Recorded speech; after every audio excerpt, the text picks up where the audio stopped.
ఇక్కడ అబ్రహాము దేవుడి నమ్మెను గనక అది అతనికి ఏమైందంట, నీతిగా ఎంచబడిపోయింది. ఈ రోజున మనం అంటాం దేవుడి వాగ్దానం చేసినట్టే నమ్మాను అంటాం, ఆ నమ్మకాన్ని ఒమ్ము చేసేస్తాం అంటాం.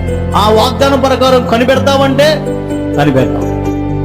ఇక్కడ సారాన్ని దేవుడు మొదటిసారిగా ప్రత్యక్షమై దేవుడు తనతో మాట్లాడుతుంటే అబ్రహాంతో ఆమె నవ్విందంట. ఎందుకని, నూరేళ్ల వాడినే నాకు పిల్లల, నేను మళ్ళా సుఖపడతానా అబ్రహాంతో? ముసలితో నేను ముసలాన్ని నేను సుఖపడతానా, నాకు సుఖం కలిగిద్దా? 100 సంవత్సరాలు 100 ఏళ్ళు వచ్చేసినాయి అని నవ్విందంట. దేవుడు అంటున్నా, సారా ఎందుకు నవ్వింది అడిగట్లేదు దేవుడు. మనం కూడా దేవుని వాగ్దానం అంటే, దేవుడి మాట వింటే నవ్వులు వస్తాయి.